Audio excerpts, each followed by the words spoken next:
welcome to this conversation on the state of the nation. This is Universal Television Africa, UTV Africa, and the program is Inside Politics. My name is Maduka Ojimadu. I'm your regular anchor, and we'll reach you all the time here with conversations that are talking about Nigeria, its politics, policies, development, and everything that concerns the growth of the nation. So many things are happening at the same time. What we do is we try to sieve the wheat from the chaff and bring them to you so that they make a whole lot of sense for you. Well, today we'll be looking at the state of security, or should I say spate of insecurity in Nigeria, especially in the northern parts of the country. We have seen a rise in attacks on churches and on schools in the northeast and north central and even northwest of the country. Looks like a coordinated onslaught against the ordinary everyday people of the north, making everyone scramble to ask ourselves what is going on. And all these things are happening in the middle of a face-off between the U.S. government and Nigeria, as the U.S. has accused Nigeria of engendering and being complicit, or at least complacent, about a Christian genocide going on in the country. Well, as Nigeria has tried to put up a diplomatic pushback on that, it looks like it became a cue for increased attacks all across the country, from the kidnap of schoolgirls in Kebbi State to Niger State, and also to the shooting and kidnap of worshippers in church in Kwara State, plus the kidnap of young girls in the farm in Borno State. It looks like an explosion of insecurity right round the north of Nigeria. Well, what could be the panacea to this very cancerous situation? Some people have said, if indeed we had state police forces that are effective and efficient, Nigeria wouldn't be stretched thin, so thin that the government has recently ordered for the withdrawal of policemen who are providing VIP protection for, well, the VIPs, and to have them posted to normal police stations, which are at the moment understaffed and overstretched. Also, some people have said that the collapse and total absence of local governance in the local government system has become a major contributor to insecurity in the country. So, it looks like Nigeria is a country of laws, but it is still grappling with enforcing law and order. Well, that's the fulcrum of our conversation today on the state of the nation, and I'm being joined by a lawyer who's going to help us make sense of the issues. Let's welcome Morgan Ikenna Enekwizu, JP. He's a legal practitioner and a rights activist based here in the capital city, Abuja. Ikenna, great to have you join us today. It's my pleasure. Thank you very much. So it bears no repetition that the northern parts of Nigeria seem to be under siege with attacks in the northeast, northwest, all the way from Borno to Kebbi to Kwara to Niger State. We've seen attacks on churches, on religious institutions like in Papiri in Niger State, where more than 300 students and their teachers were kidnapped. Luckily, we understand 11 escaped in the course of them being taken away, and another 50 returned after they had been taken away. And then in Kwara State, in Eruku, in Ekiti local government area of the state, it was reported that some attackers attacked a church, killed some persons, and took away 38. Thankfully, reports emerged that the 38 had been recovered after their abductors had demanded 100 million naira for each of them, totaling about 3.8 billion naira as the value of the ransom. But that seems to have been resolved. But there are still pockets of security challenge in Kwara State, and a lot of deployments have been made. That's in Kwara South area of the state. And then, of course, in Borno State, 13 girls were out in the fields harvesting their crops. 12 were taken, one managed to escape. So far, the authorities are still trying to unravel that. And in Kebbi State, a government school was attacked and about 23 girls were taken away, and their vice principal was killed. We could factor in insecurity in other parts of the country, but with the escalation in the north, some people are saying it's time we go back to the conversation surrounding state police. They believe it's the magic bullet that will solve it, and then restoring full governance at the local government level. Now, the laws of Nigeria guarantee autonomy for the local governments, and the Supreme Court recently restated that fact. But so far, it hasn't happened. Talk to me. What do you think is at the root of these levels of insecurity in Nigeria? And let's factor in the matter of state police and local government collapse, as it were. I think everything you've talked about basically are at the back of the state of insecurity.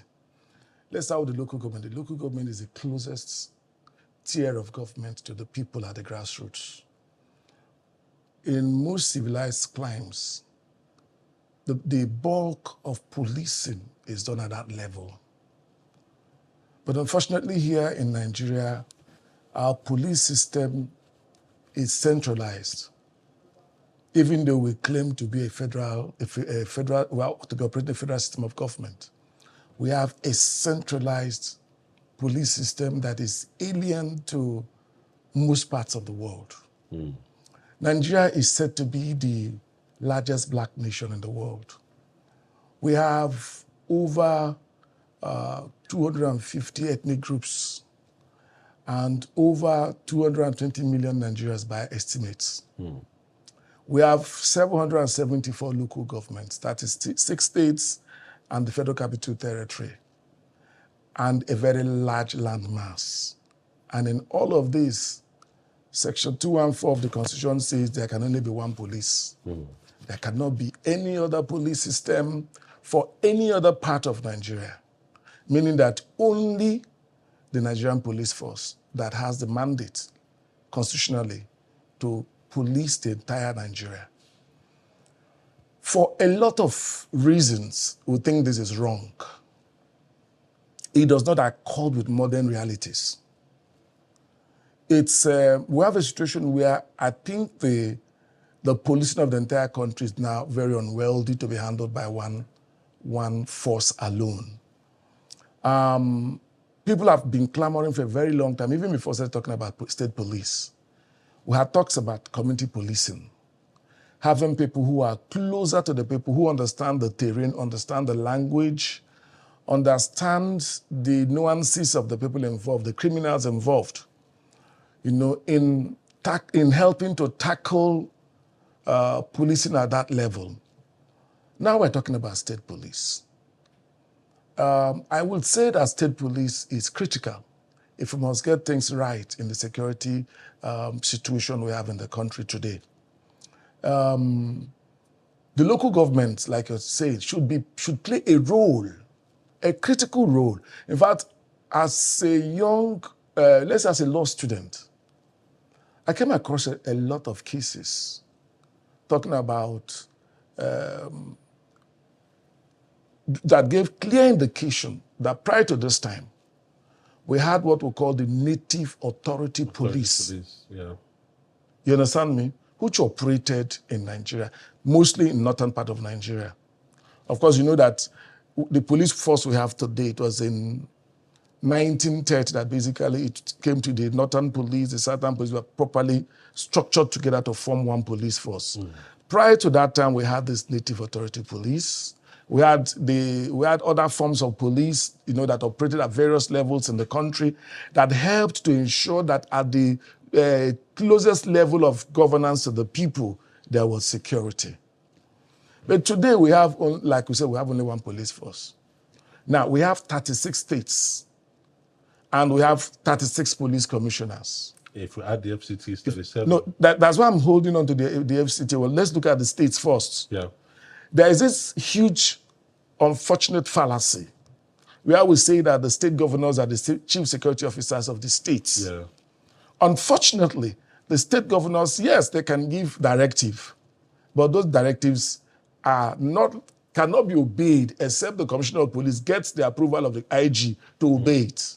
So as a matter of fact, the truth is that the state governors do not have any form of control over the state police, because if the police commissioner decides to work at variance with the governor, there's nothing the governor can do. We've seen that happen. We've seen that happen, particularly in Rivers State, for states. instance. Yeah, Rivers, State. Anambra, Yes. Ngige. Yes. You've seen a situation where police officers were being used to try to remove a governor. Yeah, they actually kidnapped Ngige. Good. So the point I'm trying to make is, I come from a village, from Anambra State.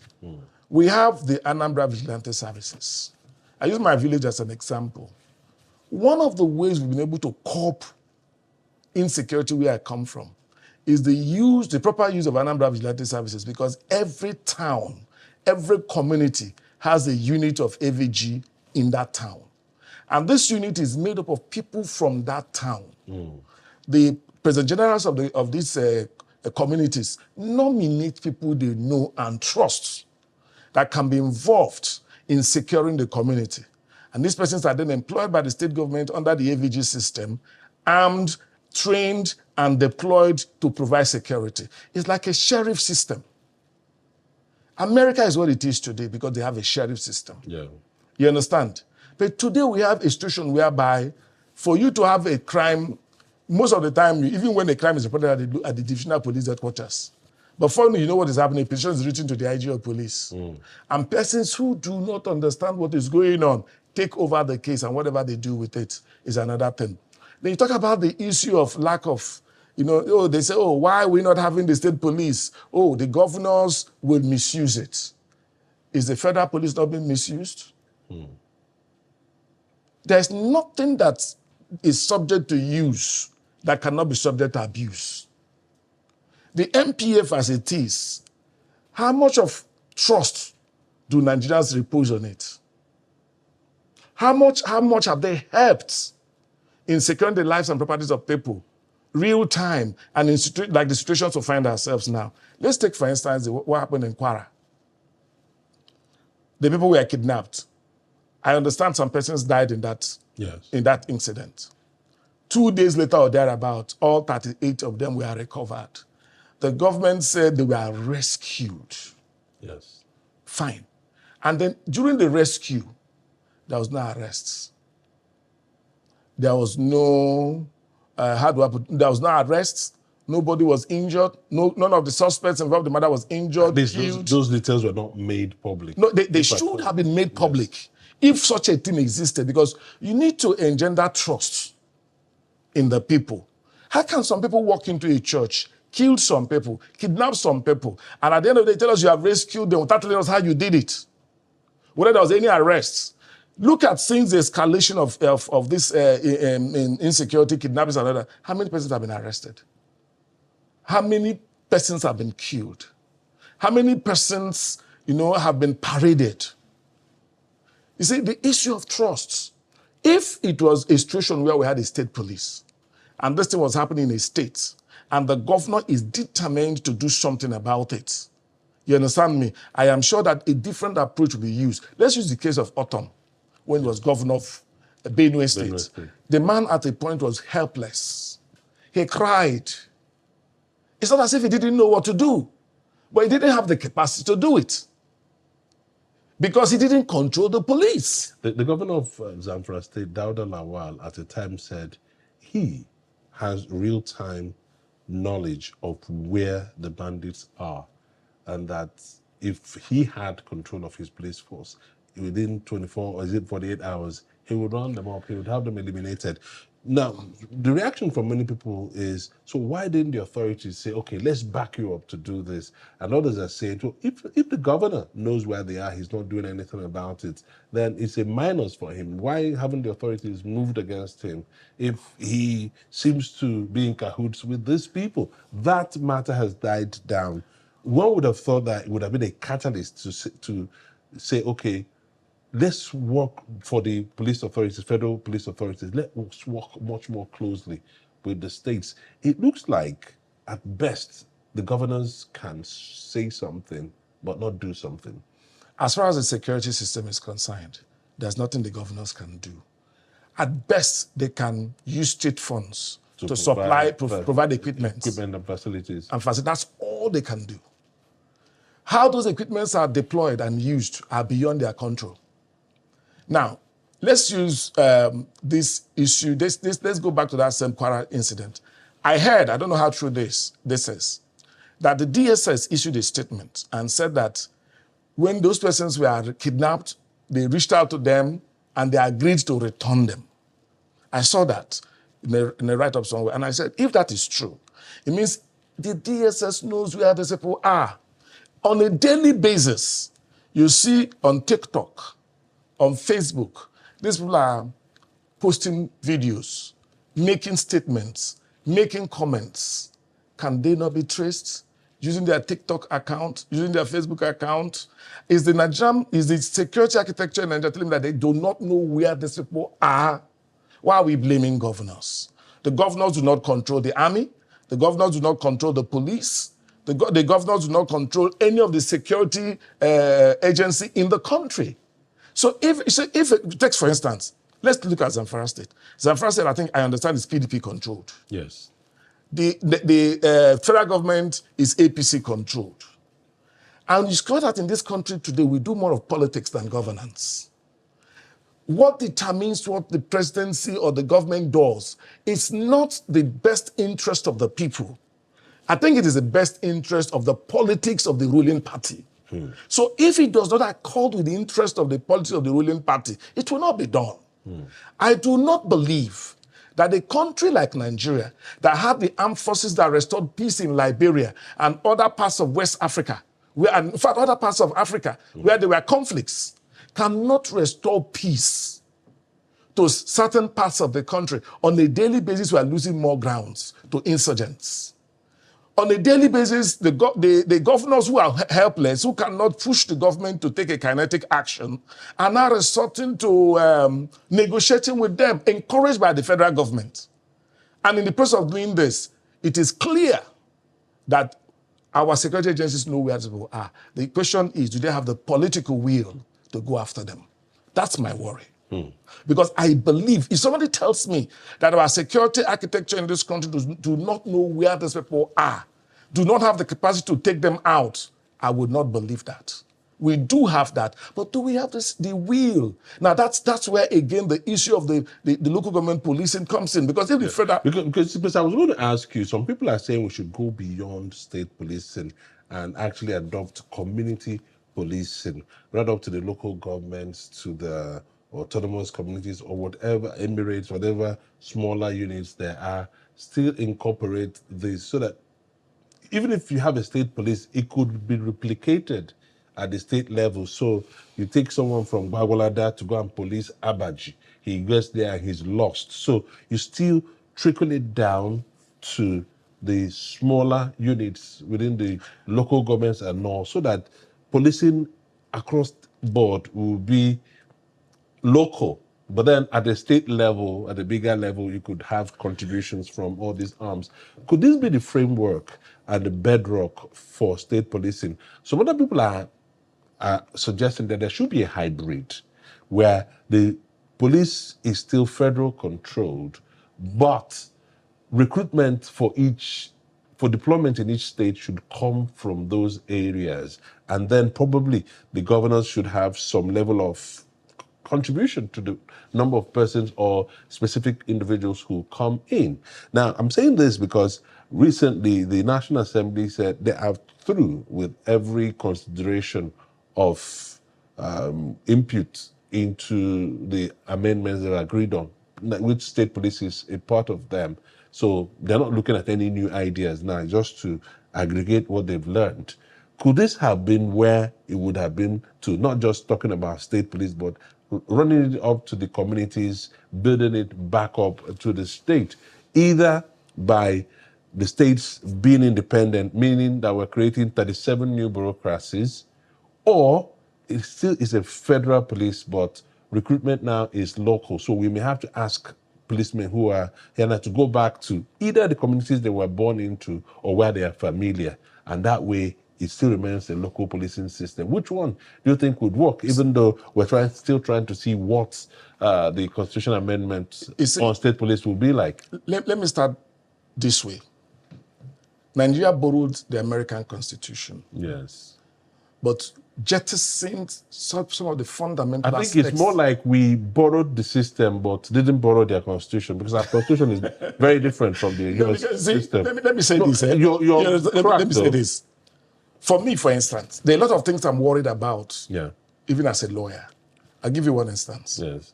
If you file a case today in court, and for any reason that case has to get to the Supreme Court, you may not have that matter decided in 25 to 30 years. Wow. You understand? Yeah. Because of, in fact, I have a matter in Port Harcourt that will conclude at the High Court level more than 10 years ago. We've not, the last time we got date for hearing was 2 years, in 2022, and that, no, in early 2023, and that date fell on a day that slated for pre-election matters at the Court of Appeal. And then up to today, that matter has not been had. Now, what point am I trying to make? The American system allows for the courts, we don't have one Supreme Court in America. State Supreme Court. You have Supreme, and some circuit courts to handle issues that spill from Bring it back to security. We have the sheriff system, which is a community system. Yes. And that's the best system. Look, if you come to your village, if you grew up in your village, you know basically everybody in your village. Yeah. If you see a stranger, you would know. And if you grew up in your community, you seem to know the character of everybody in your community. So that if a crime is committed and you grew up in your community, you can as well begin to guess who can commit this crime, who could have committed this crime. Now, but if you bring somebody from, say, Kogi State to my village in Anambra State as a police officer, where does it start from? Our constitution is supposed to be holistic, but it is not. I don't know how they did it. I am fully in support of starting our policing from the community base. The sheriff system. We have at the village level, at the community level, a police system. At the local government level, a police system. And then at the state level, a police system. In America, the FBI controls federal policing. Yes. And then there are clearly defined boundaries of jurisdiction. Yeah. We could have a system whereby we still maintain the Nigerian police force, like the FBI in the US, with clearly defined jurisdictions as to matters it can take and matters it should not take. Matters that should be a federal police matter, matters that should be state police matter, matters that should be handled by local government police, and matters that should be handled by the sheriff. If we do that, and all these tiers of the policing are properly equipped, I am sure that over 80% of our security challenges in this country will be solved. See, one of the biggest challenges we have with security, apart from the fact that people do not understand the terrain, you understand me? Mutual distrust. And I also believe that if you send somebody from, say, Adamawa State to Rivers State to go and do a police work, his level of commitment can never be the same if he was policing in his state or in his community. Because he knows that his people are looking up to him.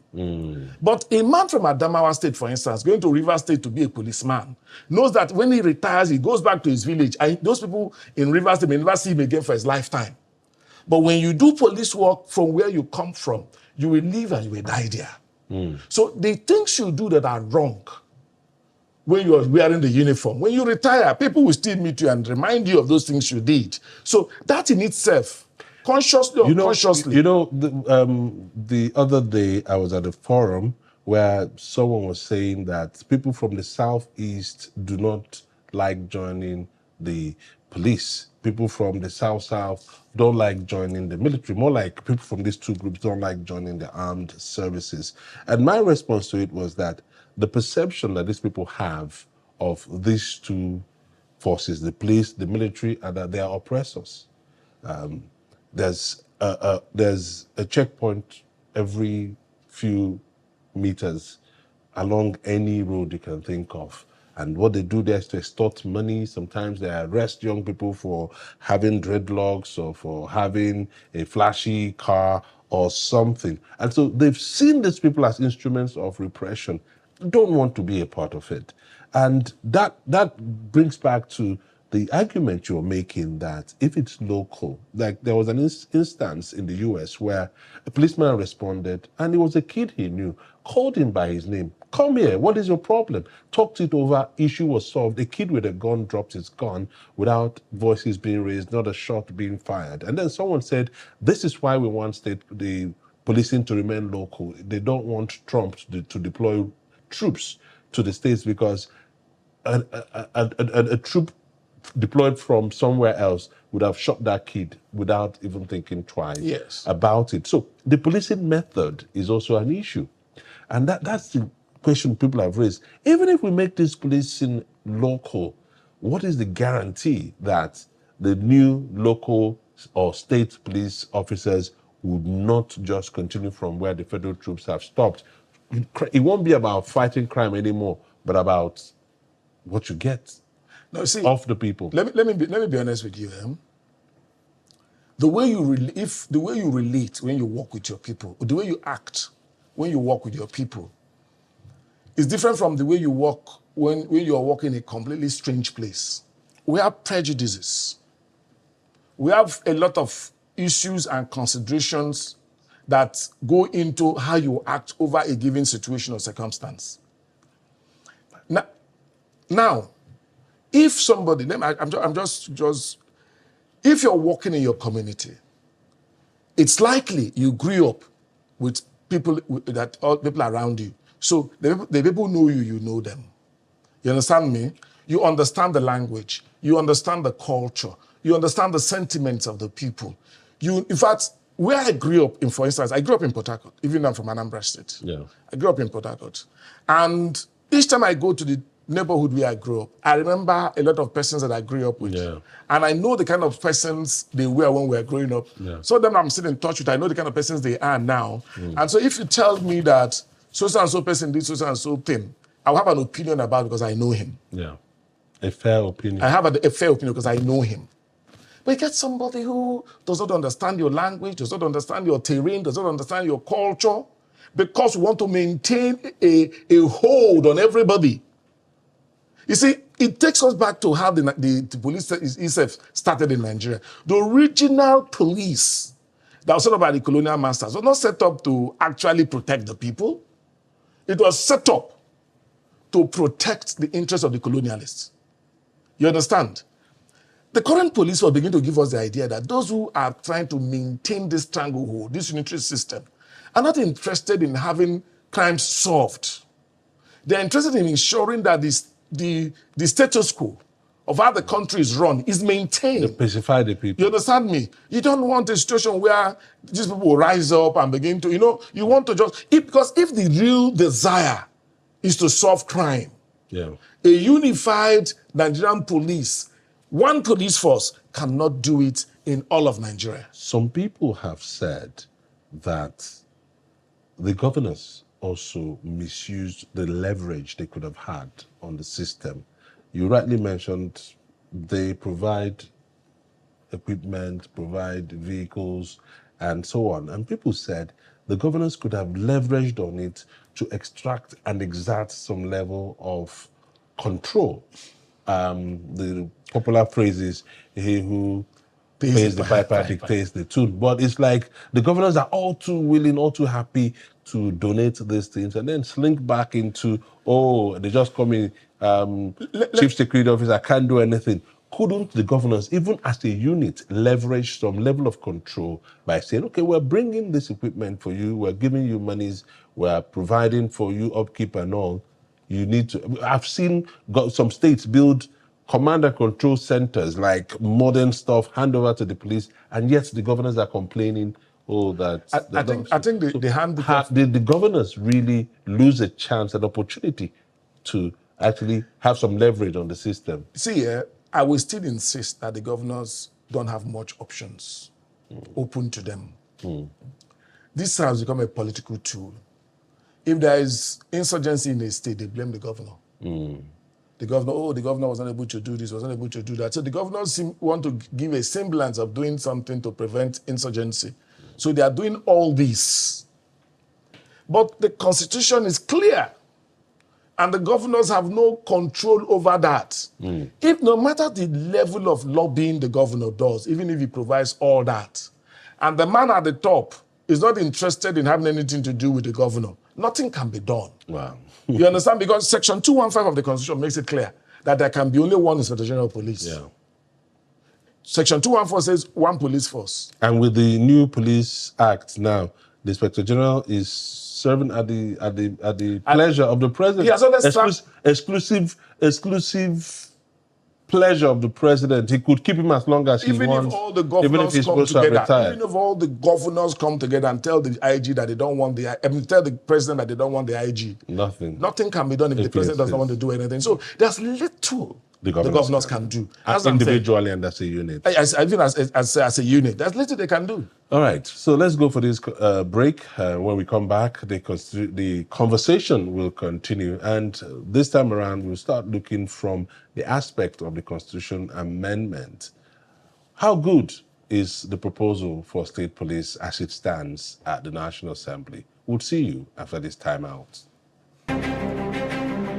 Hello, amazing people. My name is Godfrey, Kelechku Godfrey, and you can call me K. I am a banker with over a decade experience with Nigeria's foremost financial institution, a certified financial educator, a young man with an acumen for business and financial intelligence. Let's just say I am the first financial educator you should have met and the last you'll ever need.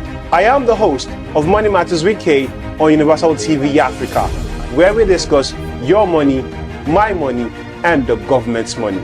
Without further much ado, let's get the show on the road.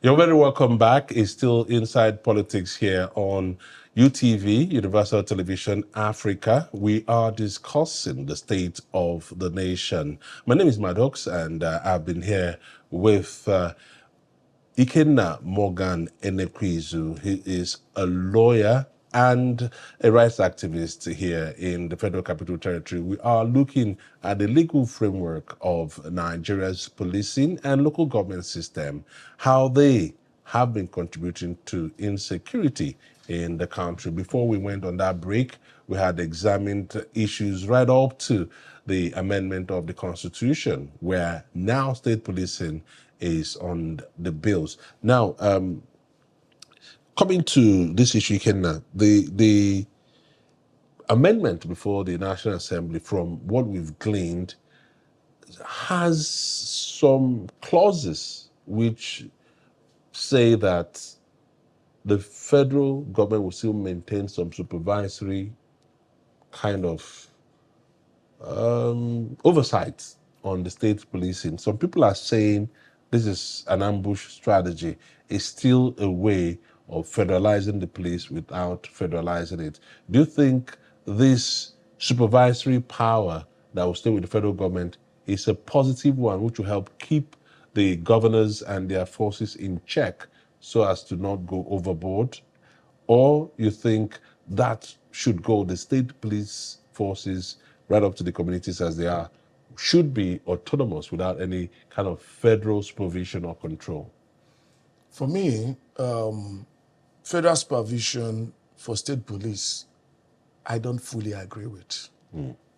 However, it will be difficult to have a total break at once, with the existing system. Those who are in control of this system will not want to let go immediately. There are those who feel that, for me, the assertion that, the state police is subject to abuse by the governors, that's why they are opposing it. They're not being honest. For me, a lot of people do not want the states to have control over their police because they want to maintain control over a lot of things that go on in that state. There are allegations that there's a lack of will to go after herdsmen, for instance. Yeah. To go after bandits, for instance. To go after those who are coming from other parts of the country to other parts of the country to kidnap people. And there are those who believe that if the states had their own police, people will not come from other parts of the country, to their own parts of the country, to commit some of these heinous crimes. I think this is what gave rise to things like Amotekun. Amotekun has done well. I don't want to talk about the Bubago, that's a different thing altogether, but Amotekun has done well. In the southwest. In the southwest. And so I believe that if we want to do the right thing, we should do it holistically. The right thing is copying what is being done in other climes. In other climes, if the state police is independent of the national police, the only thing that the state is clearly defined boundaries. Cases the police department can handle, the federal police can handle, cases the state police can handle, cases the local government or city police can handle, and cases the county sheriff could handle. So here that we have, say, 4 tiers of government, the community sheriff, the local government police, all of them should at least everything under the state police should be under the state police. The federal police should be on its own. That's what I would have preferred.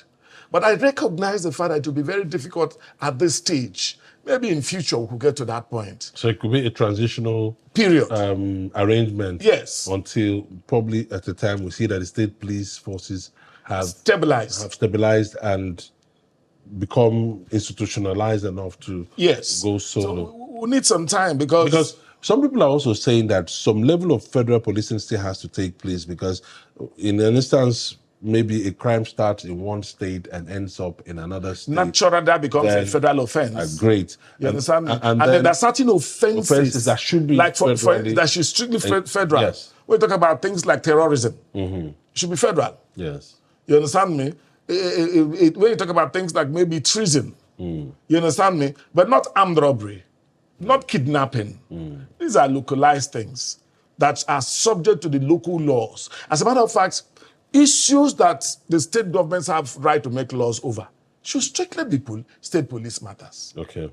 You understand me? That brings us to the next issue of the legislative lists, the concurrent and exclusive list. Some people are saying that concurrent list gives the federal government some leverage to overreach on issues like this. And, the question now is, do we place policing on the concurrent list? Because that means taking it away from the exclusive list, which makes it the federal government thing. And for as long as, if we leave the police here, the policing process on the concurrent list, there would always be a federal government interference. But if it becomes a residual issue residing with the states entirely, something has to give here so as to stop state rascality and then also avoid federal overbearance. First and foremost, the check we have over abuse of power, let's start with the national level, are the judiciary and the National Assembly. In any civilized democratic clime, if the president, if the police is doing anything beyond its powers, infringing on the rights of people, what they're supposed to do is to approach the courts. So we have that check already.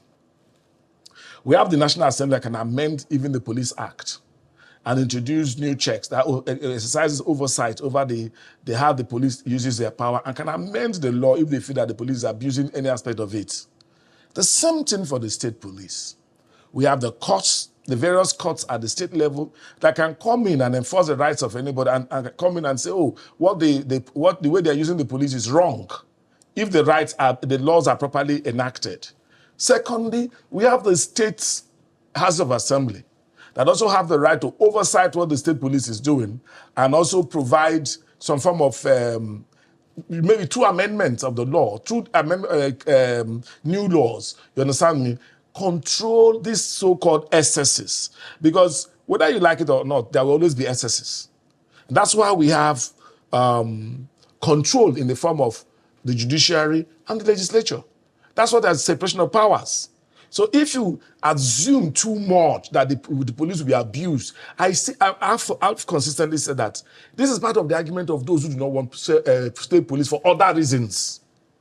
Not for reasons of abuse, for other reasons, because they want to maintain control. They want to continuously have that centralized system that does not augur well for the actual security of the people. If Governor Autumn, as governor of Benue State, had control over the state police, I am sure the level of people killed in Benue State under him would have been drastically reduced. And we have that example in other parts of the country. So I am against anybody. Look, let us have a proper state police with full powers to operate as a state police. Yes, but I also admit the fact that it is going to be difficult for us to have a complete transition from having an IG and suddenly not having an IG. You understand? It's going to be a bit difficult. I'm sure that they want to maintain some certain level of control, but I should believe that it should be for a period of time to enable the police, state police or the other police that may emerge to properly stabilize, work over time. Then we learn from the mistakes they are making. The laws would definitely be further amended, because by the time they operate those laws for maybe, if the constitution is further operated for a while, and we see the weaknesses and the strengths, the legislature will know how to further amend them so that we can bring the state police in line with the wishes of the people. But it is going to be wrong to say, because we are scared that it might be abused, we should not have state police. I won't agree with that. Talking about abuse, you've mentioned Amotekun, which has apparently worked very well in the Southwest. And some people point at Amotekun and say this is the model that can be used to translate policing to the states and the locals. Some people will tell you that right now, the Southwest seem to have a template that works, where they now have a regionalized Amotekun, which also operate at the states, that if you ask them, have your police forces today, Amotekun can actually step into that role, which, if the Southwest example is the general template, means that that fear of being abused may be allayed. But I noticed you quickly waved off Ibubago and said that's another story, because allegations have been there that it has been massively abused. In fact, some people will point to, I do not want to be specific about some states, but that in certain states, Ibubago had actually been used as tools of repression, killing more people even than the criminals that they were supposed to fight against. But then you mentioned the Anambra vigilante system, which seems to have the buy-in of the people. You said every community has its own AVS group, which they help to recruit the members and maintain them. So how do we, with what we have, achieve state policing right now? We have Amotekun in the Southwest. Can it become the rump for the state police? And then an Anambra, do you think they can leverage on an AVS, Anambra Vigilante Service? What about other states? What do you think could form the rump on a general basis that the states can use to build on, unless we agree that in some states they are free to legitimize their thugs as their state police force? What's your take? First and foremost, let's take AVS for instance. That law, I think that was the first law Badindu passed as governor of Anambra State. It was his first law. And that followed the Bakassi matter. At that time, the level of insecurity in Anambra State was something else. And the people needed certain level of succor. But Badindu, out of a good will, a good heart, gave them Anambra Vigilante Services.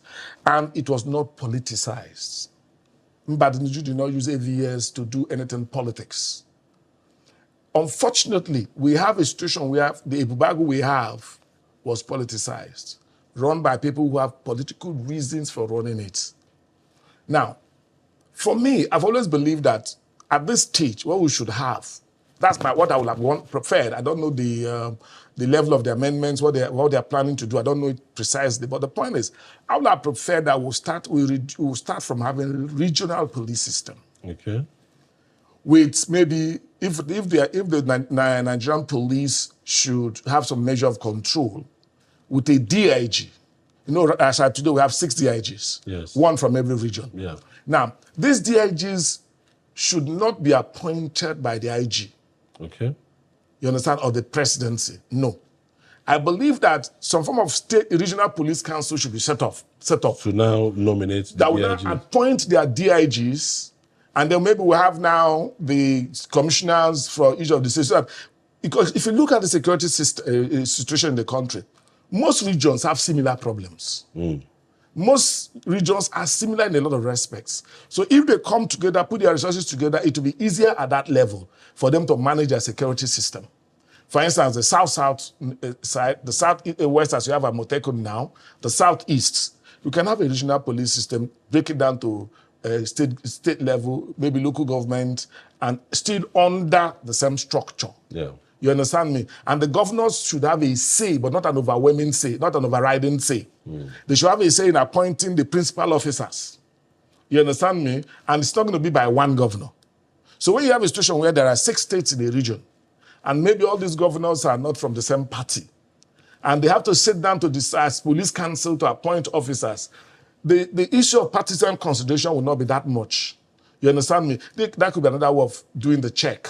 Because maybe when the governor is completely in control of the state police, he can use it the way he likes. But we have a situation where all the police are under one man or some group of men or some group of people appointed by the governors from that region. Certain decisions cannot be taken without a collective consideration of the issues involved. That's one aspect. Now, let me look at this issue of Anambra State. Come back to, for instance, Anambra State, this Anambra State system. The Anambra system was good, or is still good, because at the time it was started, it was not done for politics. You understand? And those who designed it and brought it, there's a law to that effect. You understand me? Those who brought it out did not have political considerations. So if we can find a situation where our police is run without political considerations, fine. But the Anambra Vigilante Services, I give it thumbs up, is doing well. Anambra seems to have a multiplicity of these security agencies, local security. They have Agune Chamber, and they have AVS, and... No, I think what happened is this. I'm not too sure, but I think what happened is AVS is established by law. Okay. But I think it's more of a change of name. Okay, to the Agune Chamber.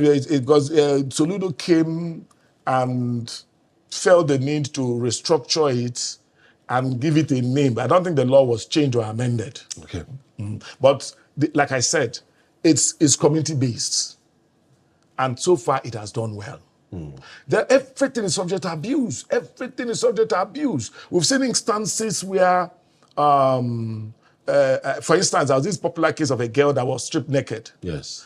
And the moment the head of that Agune Chamber, I think Emakai, got to know about it, he took action. But when you have a situation where things happen, and those who are supposed to correct the wrongs being done do nothing about it, that's when it escalates, because people who do those wrongs get emboldened.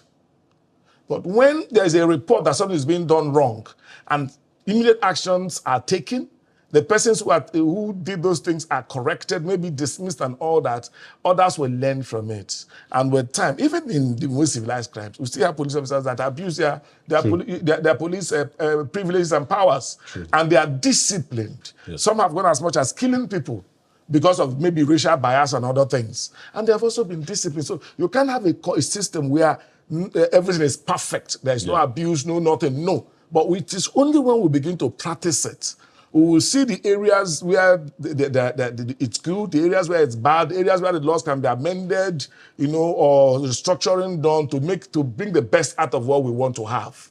But to say that we cannot do it because we are scared that it might be abused is not correct.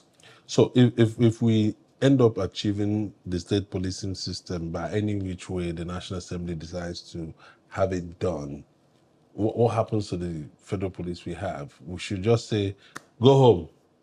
Mass is over. No, I think there's going to be a transitional period, and it's going to be worked out properly. I think the right thing is go back to your state of origin. Some states would have too few people to work with. Some states might have excess amounts of people to work with. Then other considerations may come to play. I'm sure they'll work it out one way or the other. It takes me back to what you said about people from the south side and the south is not wanting to join. You see, if you look at that phenomenon, it's not very old. Okay. Maybe last 10 years. You understand me? It's not, you see, some of us even wanted to join the army. But when a situation where there's a certain consideration for intake for people from a particular part of the country, and a certain consideration in terms of qualification and other, for intake for people from a certain part of the country. Some persons who actually wanted to join either the police or the army become discouraged along the way. But you see, since the Southeast, the South stopped, most of the people stopped wanting to join in great numbers since the rise of insurgency. I think that's what really happened. Since the rise of insurgency, that's when all the issues that are around it, how so officers from certain parts of the country are being treated, certain persons began to lose interest in wanting to be part of that system. But I think that if the right things are done, including going back to those areas where people are no longer desiring to join, to do some form of reorientation, talk to them, explain things. And the people get to see that those things that are scaring them from wanting to join have been removed. Because if Nigeria is saying, oh, these people are no longer joining, Nigeria has a responsibility to ask questions. Why are they no longer joining? It's not just enough to say they are no longer joining. Why are they no longer joining? You have to find out why and find solutions to that reason. It's not as if the people are no longer ready to join the army or the police, but there must be a reason why they're no longer confident. Some disincentives are there. Yes. Find out what it is. Yeah, so you find out what it is. You understand? Get down to the grassroots, talk to the people, and explain to them why those things are the way they are, or explain to them how you're going to change the situation to fit into what they would want ordinarily, and so that they can come back to join. That's what I think. All right, so still looking at the Constitution Amendment, the Deputy President of the Senate, who chairs the Senate side of the committee, has come out to say now is the business end of things. They are engaging with the states to make sure that the laws are passed to them to concur, and then it's taken to the president. Some people are saying now the ball is in the court of the governors. If we think back, the National Council of State was waiting for memos from the states on where they stand. A few states didn't want state policing. Most states wanted. At the point, the FCT was non-committal. They hadn't submitted any, and it was being hammered that they should. But where things are now, as the leaders of the committees on both sides of the aisle of the National Assembly have said, they're now going to engage and sensitize the states, the governors, the state assemblies to have these laws passed.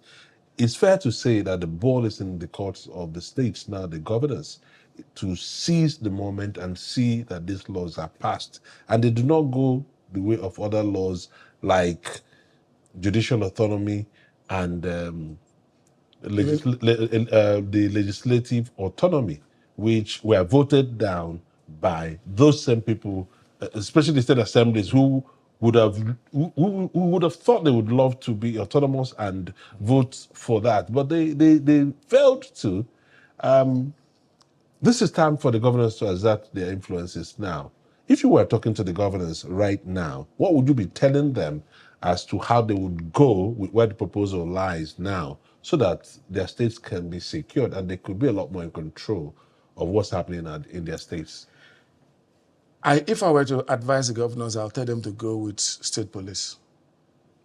You see, the governors control the state assemblies.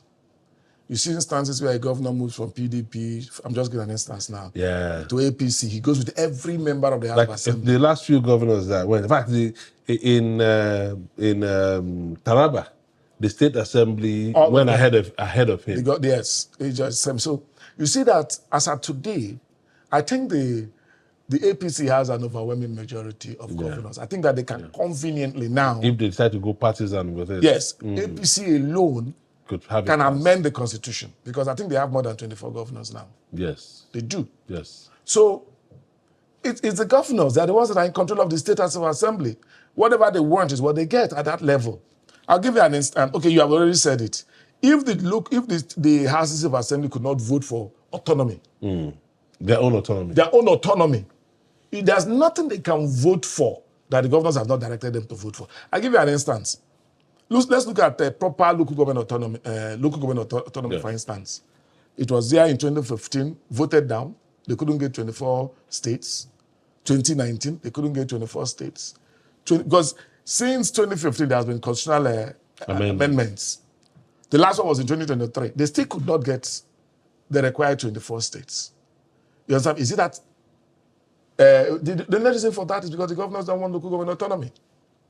Because they want to be able to continue to maintain the state joint account, continue to determine how the monies there are used to the detriment of the people, because you cannot find any proper local government council in this country that's actually executing projects. All they do basically is to pay salaries and allowances. Nothing else. If there's in fact, if some state governors are magnanimous to leave some small money, the local government chairman, who are supposed to be executive chairman, who are supposed to be elected to initiate projects and execute projects, 95% of them can't do that. Because the funds go into the joint account and the governors determine how the money is used. And that's why the governors will not want the State House of Assembly to vote in support of that, and that's why it has not happened. But the governors, most of them want the state police, for whatever reason. They want it. And I also want it. And I'll suggest that they go for it. How we handle at the end of the day, with time, I'm sure we'll perfect it. So I would suggest, I'll tell the governors, I've advised them, let your House of Assembly vote in support of this, state police, vote in support of local government autonomy. How do we get that done? Because there's a Supreme Court judgment, and some people have said the Supreme Court judgment is even unnecessary. The Constitution already makes it clear that the local government should be autonomous. But as it is, even with the Supreme Court judgment and what seemed to have been the initial determination of the president to see it done, we're still grappling with that issue. Some people are saying that there ought to have been a constitutional amendment clearly spelling out the local government as a fourth tier of government, because that idea has been shut down. The governors have said, yeah, there are just two tiers of government, federal and state. There's no third tier, separate tier like a local government. So if that is spelled out and a means of them also, maybe a different FAC for local governments is set up and all that, maybe it would solve this. How do we break that stranglehold of the governors so that the local governments don't just become autonomous and strong enough to award contracts and execute functions, but also become security enforcers within their local government and help us eliminate what we are grappling with at the moment? Let me deviate a little bit from what I think you were expecting me to say. Okay. If I had my way, I would say let's amend the constitution and remove local governments. And let me tell you why. Okay. We'll remove the local governments and empower the state governors to create local governments at will. You see, one of the evil of the local government, an aspect of it, is the fact that some states have unwieldy number of local governments. An unfair number. An unfair number. That's too high. Yes, compared to some other states. Yeah. And because the basis of our allocation is local government, you understand me? That's why some states have as much as 44 local governments, and some have just 8. You understand me? If I had my way, we should determine what goes to every state using whatever parameters we use, but minus local government. Local government. Then you give this money direct to the state government. The state government will have the power to create, already in the constitution, there's provision for state governments to create local governments. But the only problem, just like Lagos State did, but the only issue is that it cannot crystallize. It will remain inchoate until there's an amendment. So take it away from the Constitution. What we do? No, what we say, empower the state governors to create local governments. Take it away from being a constitutional issue. Give them power to create. So if, for instance, like Tinubu as state governor felt he needed to create more local governments, and he can fund it, let the state governments create the number of local governments they can fund. All right. You understand me? So that with this issue of joint, whatever, let them create. If a state feels my state can do 100 local governments, let them create it. And a state feels we can do 10 local governments, let them create it and fund it. I believe that at that stage, if the governors were funding the states, this issue of pilfering the money of local governments will not arise. Okay. You understand me? That's what I think. All right. You understand? Because we are using it to be unfair to some people. All right. You understand me? And because the governors are just stealing the money. With due respect to them. All right. Thank you so much, Ikenna Morgan Enekwizu, JP, lawyer and rights activist. He has helped to make sense of most of these issues. Indeed, we needed a legal mind to help us walk through the legal minefields that are involved in all of this. Thank you so much for coming. And thank you for having me. That's where we wrap up the conversation for today, but don't forget, always come back for more conversations here as we talk about the state of the nation on Inside Politics here on Universal Television Africa. We'll see you again very soon. Till then, keep your television where it is on UTV Africa, Universal Television Africa. My name is Maduka Ujumadu. On behalf of the production crew, enjoy the rest of your day.